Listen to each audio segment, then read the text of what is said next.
Okay, we're going to continue on in our Father's Word. This is 1 Samuel 23, verse 24. So they arose and went to Ziph before Saul.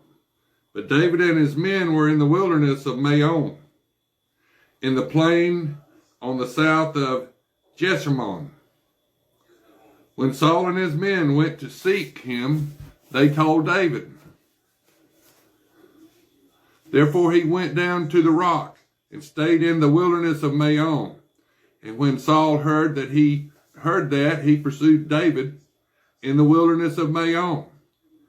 Then Saul went on one side of the mountain, and David and his men on the other side of the mountain. So David made haste to get away from Saul, for Saul and his men were encircling David and his men to take him. But a messenger came to Saul, saying, "Hurry and come, for the Philistines have invaded the land."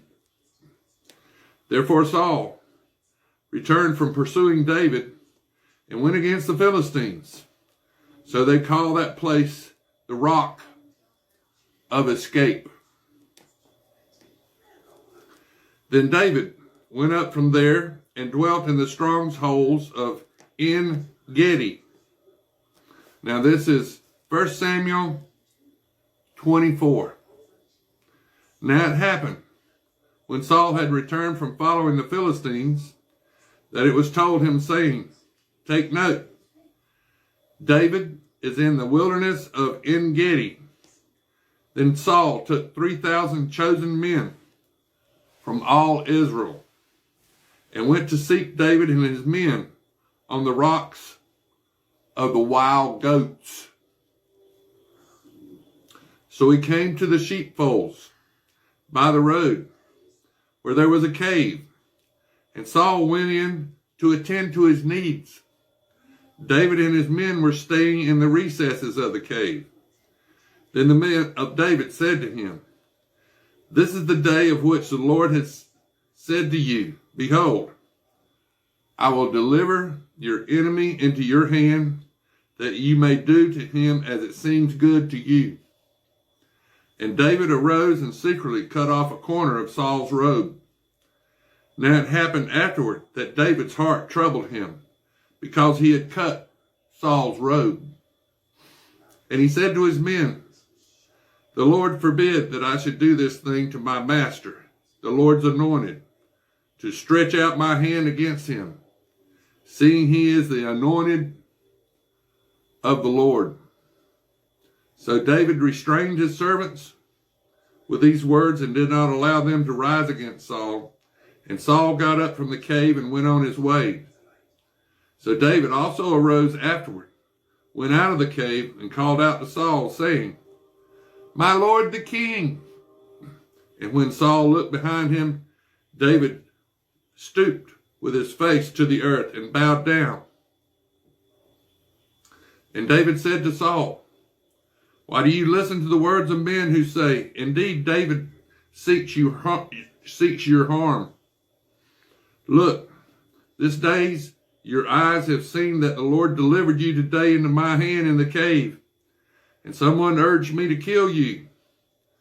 But my eye spared you, and I said, I will not stretch out my hand against my Lord, for he is the Lord's anointed.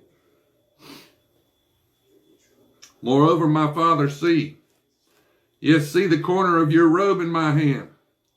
For in that I cut off the corner of your robe. It did not kill you. Know and see that there is neither evil nor rebellion in my hand, and I have not sinned against you. Yet you hunt my life to take it. Let the Lord judge between you and me, and let the Lord avenge me on you. But my hand shall not be against you. As the proverb of the ancients say, wickedness proceeds from the wicked, but my hand shall not be against you. After whom has the king of Israel come out? Whom do you pursue? A dead dog, a flea? Therefore let the Lord be judge, and judge between you and me, and see and plead my case, and deliver me out of your hand. So it was, when David had finished speaking these words to Saul, that Saul said, Is this your voice, my son David? And Saul lifted up his voice and wept.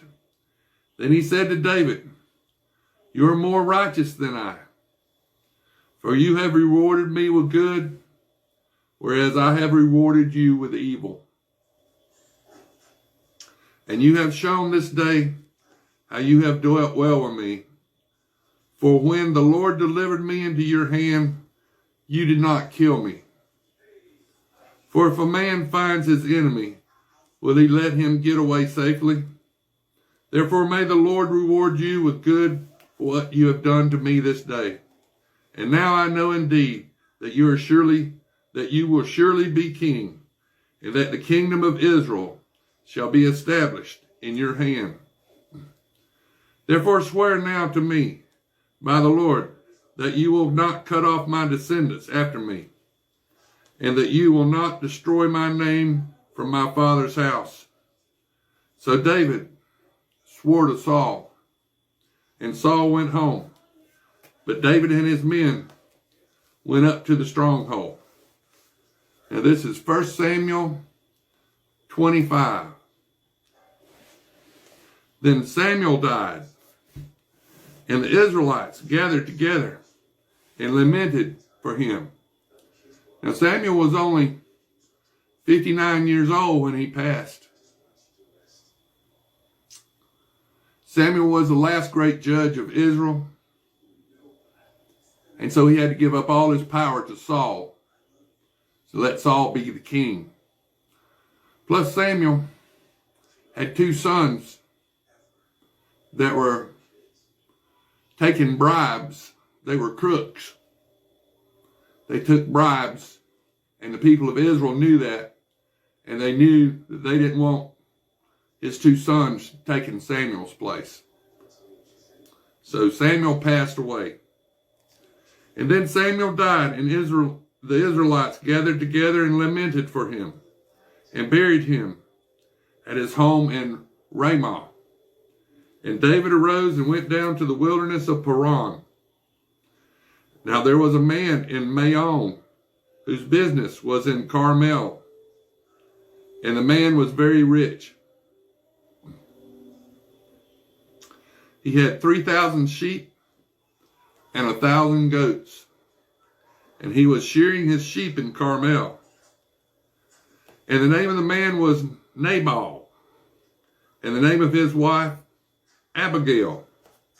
And she was a woman of good understanding and beautiful appearance. But the man was harsh and evil in his doings. He was of the house of Caleb.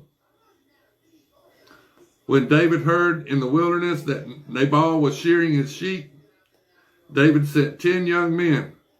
And David said to the young men, Go up to Carmel, go to Nabal, and greet him in my name. And thus you shall say to him who lives in prosperity, Peace be to you, peace to your house, and peace to all that you have. Now I've heard that you have shearers. Your shepherds were with us, and we did not hurt them, nor was there anything missing from them all the while they were in Carmel. Ask your young men, and they will tell you. Therefore let my young men find favor in your eyes, for we will come on a feast day. Please give whatever comes to your hand to your servants and to your son David. So when David's young men came, they spoke to Nabal according to all these words in the name of David, and waited. Then Nabal answered David's servants and said, Who is David, and who is the son of Jesse? There are many servants nowadays who break away, each one from his master. Shall I take my bread and my water and my meat that I have killed for my shearers and give it to men when I do not know where they came from? So David's